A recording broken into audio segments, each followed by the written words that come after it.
Hi all, അസ്സലാമു അലൈക്കും, welcome back. ഇന്ന് നമുക്ക് ചിക്കൻ വെച്ചിട്ടുള്ളൊരു അടിപൊളി റെസിപ്പിയാണ് കേട്ടോ. ചിക്കൻ ഒരുപോലെ കഴിച്ച് മടുക്കുമ്പോൾ നമുക്ക് ട്രൈ ചെയ്ത് നോക്കാവുന്ന നല്ലൊരു അടിപൊളി ചിക്കൻ ഫ്രൈ റെസിപ്പിയാണ്. അപ്പോൾ ഇതിൻ്റെ പേര് പയ്യോളി ചിക്കൻ എന്നാണ് കേട്ടോ. പയ്യോളി ചിക്കൻ ഇതുവരെ ആരും ട്രൈ ചെയ്ത് നോക്കിയിട്ടില്ല എന്നുണ്ടെങ്കിൽ ഇതുപോലെ ഒന്ന് ട്രൈ ചെയ്ത് നോക്കൂ. നല്ല ടേസ്റ്റാണ് കേട്ടോ. അപ്പോൾ നമ്മൾ സാധാരണ ചിക്കൻ വറുത്ത് കഴിക്കുന്നതിനേക്കാളും ഒന്നുകൂടി ടേസ്റ്റ് കൂടിയിട്ടുള്ള ഒരു റെസിപ്പിയാണ് കേട്ടോ.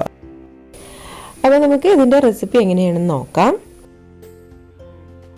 അപ്പോൾ നമുക്ക് പയ്യോളി ചിക്കൻ ഉണ്ടാക്കാൻ വേണ്ടിയിട്ടുള്ള ചിക്കൻ ഞാനിവിടെ നിന്ന് റെഡിയാക്കി വെച്ചിട്ടുണ്ട്. നന്നായിട്ട് കഴുകി വൃത്തിയാക്കി വെച്ചിട്ടുള്ളതാണ്. നോർമൽ സൈസിലുള്ള ചിക്കൻ പീസസ് ആയിട്ടാണ് കേട്ടോ കട്ട് ചെയ്തെടുത്തിട്ടുള്ളത്. ഇത് ഒരു 1/2 കിലോളം വരും. അതിന് നമുക്ക് ഇതിലേക്ക് വേണ്ടിയിട്ടുള്ള മസാലകൾ എന്തൊക്കെയാണെന്ന് നോക്കാം. മസാല തയ്യാറാക്കാൻ വേണ്ടിയിട്ട് ഞാനിവിടെ ഒരു 5 വറ്റൽമുളക് എടുത്തിട്ടുണ്ട്. അതുപോലെ തന്നെ ഒരു 12 ചെറിയ ഉള്ളിയും 10-12 വെളുത്തുള്ളിയുടെ അല്ലിയും പിന്നെ നമ്മുടെ ഇഞ്ചി, ചെറിയ 2 കഷ്ണം ഇഞ്ചി എടുത്തിട്ടുണ്ട്. ഇതെല്ലാം കൂടി നമുക്ക് നന്നായിട്ടൊന്ന് മിക്സിയിൽ അരച്ചെടുക്കണം. അപ്പോൾ അതിന് വേണ്ടിയിട്ട് മിക്സിയുടെ ജാറിലോട്ടൊന്ന് ഇട്ട് കൊടുക്കാം. ഇനി ഇതിലേക്ക് 1 ടീസ്പൂൺ വിനാഗിരി കൂടി ഒഴിച്ചു കൊടുക്കാം. ഇനി ഇത് നമുക്ക് നന്നായിട്ടൊന്ന് അരച്ചെടുത്തിട്ട് വരാം. അരച്ചെടുത്തിട്ടുള്ള മിക്സിൽ നിന്നും ഒരു 1/4 ഭാഗത്തോളം നമുക്ക് ചിക്കനിലോട്ട് ഇട്ട് കൊടുക്കാം. ഒരു 1/4 ഭാഗത്തോളം നമ്മൾ മാറ്റി വെക്കണം കേട്ടോ. അത് നമുക്ക് വേറൊരു ആവശ്യത്തിന് വേണ്ടിയിട്ട് വേണ്ടതാണ്. അത് നമുക്കൊന്ന് മാറ്റി വെക്കാം. ഇനി ഇതിലേക്ക് നമുക്ക് 2 ടേബിൾ സ്പൂൺ മൈദ ഇട്ട് കൊടുക്കാം. അതുപോലെ തന്നെ 1 ടേബിൾ സ്പൂൺ കോൺഫ്ലോർ കൂടി ഇട്ട് കൊടുക്കാം. ഇനി ഇതിലേക്ക് ആവശ്യമായിട്ടുള്ള പൊടികളൊക്കെ ഒന്ന് ഇട്ട് കൊടുക്കാം. അപ്പോൾ ഞാനിവിടെ 1 ടീസ്പൂൺ മുളക് പൊടി ഇട്ട് കൊടുക്കുന്നുണ്ട്. അതുപോലെ തന്നെ ഒരു 1/4 ടീസ്പൂണോളം മഞ്ഞൾപ്പൊടി ഇട്ട് കൊടുക്കാം. 1/4 ടീസ്പൂൺ ഗരം മസാലയും 1/4 ടീസ്പൂണോളം കുരുമുളക് പൊടി കൂടി ഇട്ട് കൊടുക്കുന്നുണ്ട്. ഇനി ഇതിലേക്ക് ആവശ്യമായിട്ടുള്ള ഉപ്പ് കൂടി ഇട്ട് കൊടുക്കാം. അതിനുശേഷം നമുക്കിത് നന്നായിട്ടൊന്ന് മിക്സ് ചെയ്തെടുക്കണം.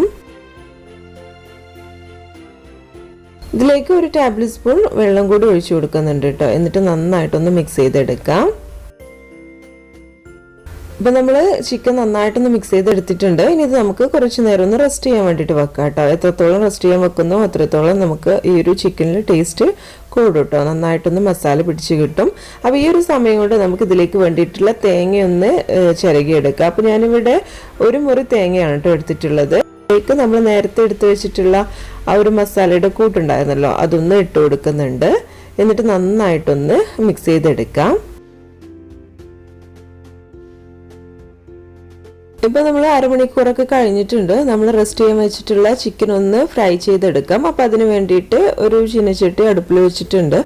വെളിച്ചെണ്ണ ഒഴിക്കുന്നതാണ് കേട്ടോ ഏറ്റവും ബെസ്റ്റ്. നല്ല ടേസ്റ്റ് കിട്ടുന്നത് വെളിച്ചെണ്ണയിൽ നമ്മളിത് റെഡിയാക്കുന്ന സമയത്താണ്. അപ്പോൾ ഞാനിവിടെ വെളിച്ചെണ്ണ ഒഴിച്ചു കൊടുത്തിട്ടുണ്ട്. ഇത് നന്നായിട്ടൊന്ന് ചൂടായി വരുന്ന സമയത്ത് നമുക്ക് റെഡിയാക്കി വെച്ചിട്ടുള്ള ചിക്കൻ പീസസ് ഓരോന്നായിട്ട് ഇതിലേക്ക് ഇട്ട് കൊടുക്കാം. ഇട്ട് കൊടുത്തതിന് ശേഷം നമുക്കിതുപോലെ കുറച്ച് നേരം ഒന്ന് വെക്കാം കേട്ടോ. അതിനുശേഷം നമുക്കിതൊന്ന് തിരിച്ചിട്ട് കൊടുക്കാം.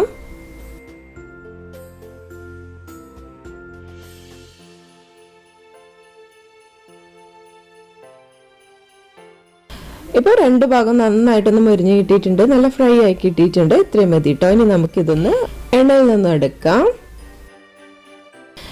എല്ലാ പീസസും ഒന്ന് പൊരിച്ചെടുത്തതിന് ശേഷം നമുക്ക് ഈ ഒരു എണ്ണയിലേക്ക് തന്നെ കുറച്ച് മുളക് ഇട്ട് കൊടുക്കാം. അപ്പോൾ ഒരു 4-5 മുളക് നെടുകെ കീറിയിട്ടാണ് ഇട്ട് കൊടുത്തിട്ടുള്ളത് കേട്ടോ.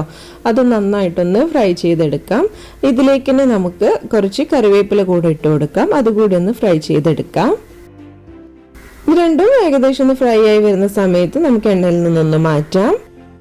ഇനി നമുക്ക് നമ്മൾ നേരത്തെ മാറ്റി വെച്ചിട്ടുള്ള തേങ്ങ ഉണ്ടല്ലോ, അതൊന്ന് വറുത്തെടുക്കണം. അപ്പോൾ ഒന്നെങ്കിൽ നമുക്ക് ഈ ഒരു എണ്ണയിൽ ഇട്ടിട്ട് തന്നെ വറുത്തെടുക്കാം.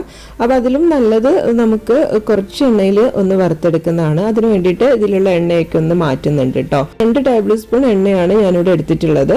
അപ്പോൾ ആ ഒരു എണ്ണയിലോട്ട് നമുക്ക് നമ്മൾ നേരത്തെ മിക്സ് ചെയ്ത് വെച്ചിട്ടുള്ള തേങ്ങ ഉണ്ടല്ലോ, അതൊന്ന് ഇട്ട് കൊടുക്കാം. എന്നിട്ട് നന്നായിട്ടൊന്ന് ബ്രൗൺ കളർ ആവുന്നത് വരെ ഒന്ന് വറുത്തെടുക്കാം.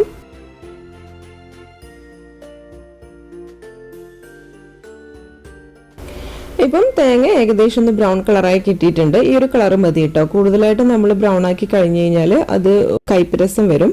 അപ്പോൾ ഈ ഒരു സ്റ്റേജിൽ എത്തുന്ന സമയത്ത് നമുക്ക് ഫ്ലെയിം ഓഫ് ചെയ്യാം.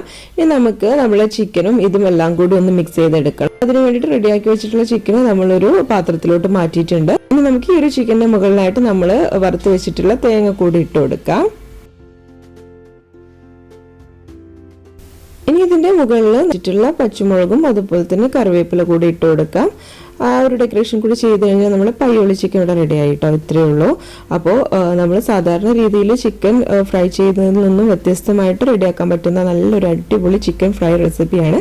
അപ്പോൾ എല്ലാവരും ഇതൊന്ന് ട്രൈ ചെയ്ത് നോക്കണേ. നിങ്ങൾക്കിത് എന്തായാലും ഇഷ്ടമാവും. അപ്പോൾ നിങ്ങൾക്ക് ഈ ഒരു റെസിപ്പി ഇഷ്ടമായിട്ടുണ്ടെന്നുണ്ടെങ്കിൽ please do like, share and subscribe.